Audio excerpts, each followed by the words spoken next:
Greetings and salutation, lads. Guess what? I'm doing another one of these videos, and it's going to be a very cool one. Well, hopefully. Board games. Everybody loves board games, yeah?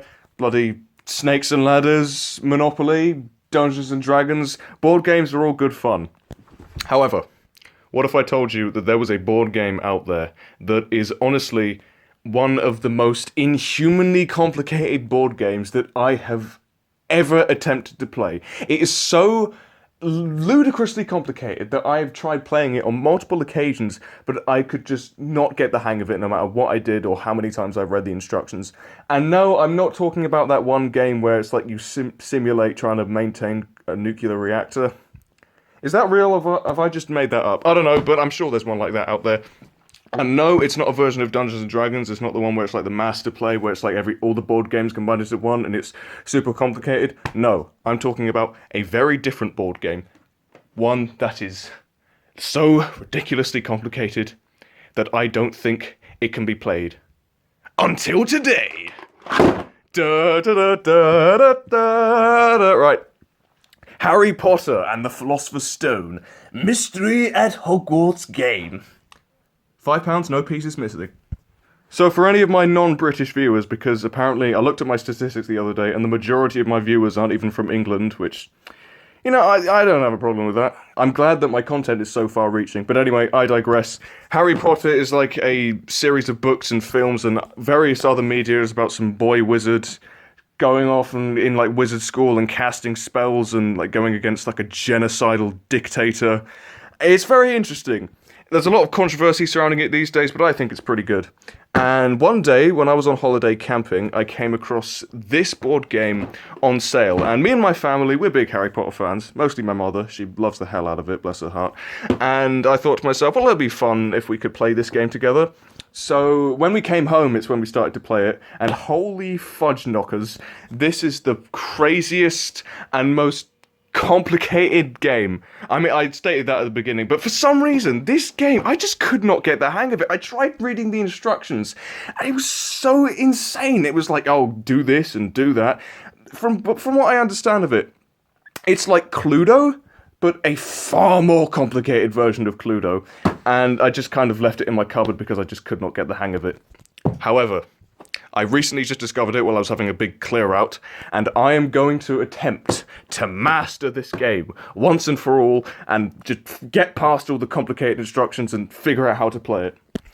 But before we begin, I should probably note something. It says that the maximum amount of players is 3, and it's only me here, but never mind, I'll figure something out. Right, let's do it.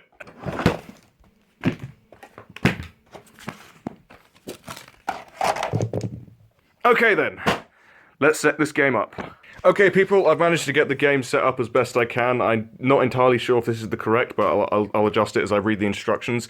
And in order to write down on these weird little note things, what better pen to use than a quill pen, which I'm not entirely sure works, so I've got this pen as well. Now, concerningly enough, this has got 3 dice. I don't know if it's supposed to have 3 dice, and I had 2 of these, which is a bit interesting.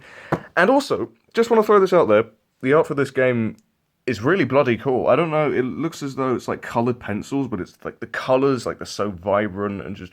I don't know, I'm getting off topic, let's just play this stupid game and figure out the mystery behind it. Mystery at Hogwarts? More like figuring out the... Right, cut this out, cut this. Okay, time to decipher this ancient text. Right.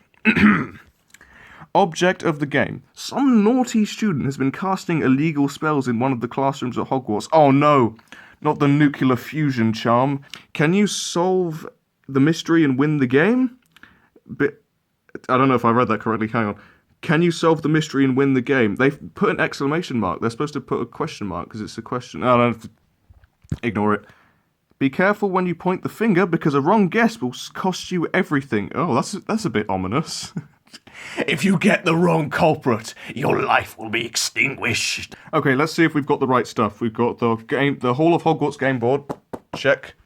Hogwarts dice 2. Oh, so there is supposed to be 2 dice. I don't know where this extra one came from. It's a bit weird. Okay. The playing pieces, 6. There's about 6 if you count this ghost thing, but I don't think that counts. We got that. The Ghost okay, yeah, we got the Ghost. The green Hogwarts cards, 10. Yeah.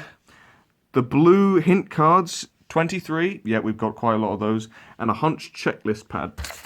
Yep, I've got an abundance of those. Right. Okay, let's check the locations. Classrooms where players ask professors for hints or test a hunch. Okay, that's interesting. Hogwarts Crest, the starting place for players in hat-playing pieces. Yep, got that right there. The Ghost starting haunt, the blue dot where the ghost figure starts the game. What, the ghost starts the game? Okay, we'll get more into that later on, I think. What else? The Great Hall, where players go if bumped into the ghosts. Okay, broken passages, gaps in the second floor passageway that can only be patched with the correct passage card. What? Okay, it's already... I don't know whether I'm just astronomically stupid, but it seems to be already getting a bit complicated, but I'll push on for now. Okay, I've read some more about the instructions of how to set it up, like you got the staff cards, the culprit cards, the spell cards, and the victim cards, which I've all shuffled accordingly into each rows, and I think it's time to actually start the game, if my calculations are correct. Okay, right, let's see. Place each pile face down and shuffle individually. Remember which pile the staff cards are in? I've already... Am I just dumb? Is that why I've never been able to figure out this game? Is it because I'm just dumb? Draw one card from each hint card pile. Do not look at the cards. Place the 4 cards face down under Fluffy's trapdoor out of play. Okay, I'll do that then.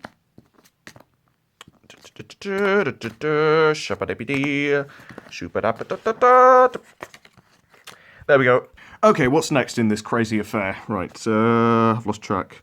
From the staff card pile, deal out 1 card to each player. Okay, this is the staff pile, yeah? You know what, I'll just take another one, just for the fun of it. You know how it is. Okay, then shuffle all the remaining hint cards to form 1 hint deck. Okay. And witness, for the first time, the most superior way to shuffle a bunch of cards. Okay, so after I've shuffled the cards into 1 big deck, I'm supposed to take 1. I have no idea what it is or how it's supposed to help me. So now I've got 2 staff cards and 1 whatever card. And I think, if my calculations are correct, you should look at it, but don't let the other players see it. Okay, I'll look at it. Professor Quirrell. Okay, I'm not exactly sure how that's going to help, but I don't know. I haven't actually played the game yet. I'm still figuring it out, which I pray doesn't take half an hour. Okay, and then after I've done that, I need to mark out my card on my handy-dandy hunch checklist. And that was, yeah, Professor Quirrell, Defense Against the Dark Arts. There we go. So far, this game honestly doesn't seem all that complicated. It literally just seems like Cluedo with a few extra bits added on. I have no idea why I haven't mastered it to this day. I don't know whether it's just because I'm slow or just couldn't be bothered. Anyway, what else do we do? Okay, now it seems like we're actually moving on to the game itself. How to solve the mystery. Solve the mystery by guessing which staff, culprit, spell, and victim cards are under Fluffy's trapdoor. When you visit professors in their classrooms, you can draw a hint card or test a hunch by asking the question, Professor, staff card. Did you catch culprit card? Casting a spell card. Spell on victim card. Okay, seems simple enough. The other players disprove your hunch by showing you the hint cards you named that they have in their hands. Okay. Now, like I said, I still don't have anyone else here, so for the sake of integrity, I'm just going to draw like 4 more to simulate like the other players being here. There we go. I think I'm doing pretty well so far. By discovering which cards are still in play, you can figure out which cards are under the trapdoor. When you solve the mystery, race to the trapdoor, name the cards, and win the game. It was Draco Malfoy. He used the intrinsic field subtractor spell on Neville. That's what happened. Okay, enough jokes, enough messing. I think it's finally time to play the game. Each player rolls 1 die. The highest roll goes first. Okay. Okay, that's a 2. Okay, 2 again. 6, okay. Player proceeds in turn to the left. So I'm assuming I move 6 spaces to the left. 1, 2, 3. I go through this mystical port. Oh no, that's herbology. I can't go 6 spaces. There's not enough room to go 6. Okay, right. Let me consult the instructions again. On your turn, roll both dice and move towards a classroom or play into. Oh, so I have to move 6, but I have. So what do I do when I get to a classroom? In each classroom, you will visit the professor matched with that classroom on the hunch checklist. Okay, let me get my hunch checklist out. What else do I do? You may either draw a hint card or test a hunch. Okay, I'll draw a random hint card right now. And it's Ron Weasley. Okay, what do I do then? And keep it. You may not test a hunch with name professor. I think I've missed something. Well, while visiting a professor, if any cards remain in the hint deck, you may collect a hint card, draw a card. What is going on? Draw a card from the hint deck and keep it in your hand. You may not test a hunch with the same professor from whom you draw a hint card in a What? Okay, right. Again, I really can't tell whether I'm being an idiot or this is really freaking complicated. When you think you know which 4 hint cards are under Fluffy's trapdoor, head for the trapdoor as fast as you can. The first player to arrive at Fluffy's trapdoor and point the finger at the correct professor, culprit, spell, and victim wins the game. C. Point the finger and winning the game. Okay, got it. What else do I need to know? Moving and playing. Oh god, do we really need to know how to move in a board game? Seems a bit much, doesn't it? Okay, right, let's figure out how to move then. On your turn, you can move forward, backwards, diagonal, or sideways, so I can go anywhere. Okay, so I moved, it was 6, right? So 1, 2, let's go here, that's 6 spaces, right? If both, oh wait, no, I missed something. You cannot land on the same space twice or exit and re-enter a classroom in a single turn. Okay, so I can only, okay, right. Got it. If both dice show the Hogwarts icon, you draw 2 Hogwarts cards. Follow the direction on the first card before drawing and playing the second card. Okay, right. After playing the second card, your turn is over. Okay, so if I roll Hogwarts, I draw 2 from this, and then I use 1, and then what do I do with the other one again? Okay, I follow the directions of the first one, and then do whatever the hell I want with the second one. Okay, yes. I've got it now. Right, what else? If both dice show numbers, move either your hat playing piece or the ghost, the total number of... Oh yeah, the ghost. What am I supposed to do with my ghosty fella? We'll figure that out later on. There is just so much to this. Oh my god, they could have just made Harry Potter Cluedo and called it a day. Good lord. If you roll doubles, you may move both your hat playing piece and the ghost... Sorry? What? The ghost? What? Trying to figure out this game is giving me a hemorrhage, but I'm gonna push on because I want to have a nice formal game with the people that I am not currently with. This just because, right? The thing is, I own Cluedo. I own Simpsons Cluedo, and I got that game like no problem at all. I just played it with my mum and my brother. It was easy. I read the instructions and I was like, okay, so this is what Cluedo's about. But this, I don't know why I can't understand. I think there's just so much to it. There's just so how to move and the ghost and the spell cards and there's just so much to keep track of and it just gets a bit confusing. I think that's the issue here. I think the issue is that it's not complicated. It's just a bit confusing. But like I said, and as I've been saying, we're gonna push on through and hopefully play it. I think. Let's go. Secret passage cards. Ooh! Open a secret passage by matching the image on the card with the similar image on the board. The footsteps on each card provide a shortcut to the matching footsteps on another area of the board. Each set of footsteps counts as 1 space. Okay, right? These cards remain in play for the rest of the game. Alright, and a command card. What's that then? Follow the directions of the card and return it to the bottom of the deck face down. Exception. There's exceptions to the bloody hell. This flipping Dungeons and Dragons bloody mechanics right here. The player who draws the ghostly attacks card keep it down for the rest of the game. Okay. Oh, okay, right. And is that it? Can I play the game now? Oh my word, there's more.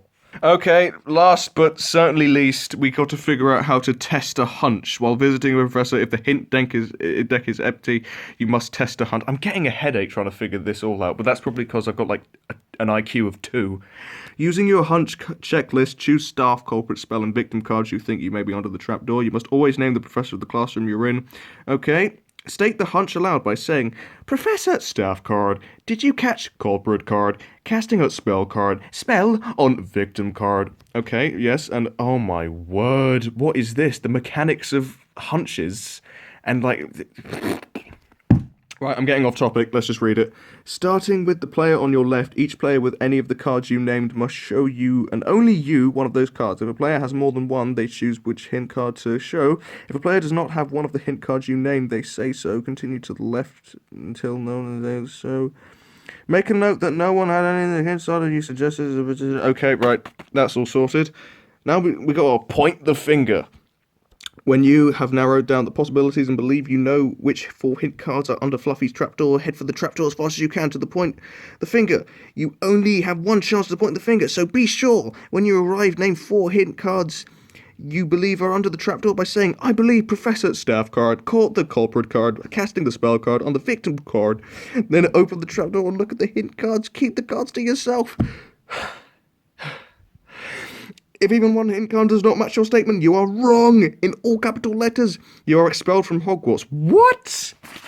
Expelled from Hogwarts because I didn't figure out who cast the intrinsic field subtractor spell. Okay, that seems to be a bit of a hefty consequence, but we'll go with it. Okay, gentlemen, I think I've got the gist of the game. I think it's finally time to actually play it, which I believe was the point of this whole video.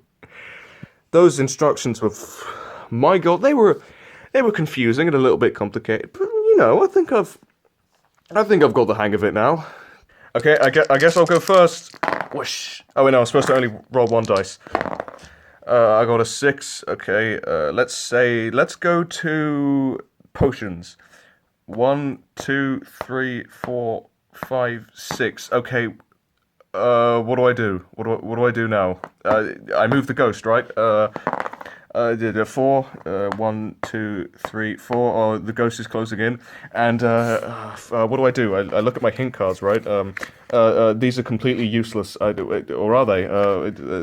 We've got Argus Filch. Okay, I'm assuming he's the guy I got to ask, right? So I'll use him. And Ron Weasley. Sure, whatever. I'm sure he'll be of tremendous use. And then I say the Argus Filch. Did Ron Weasley use the turn your body inside out spell in the potions class? And then let's assume that Argus Filch is this player. Is Ron in his cards? Oh, Ron.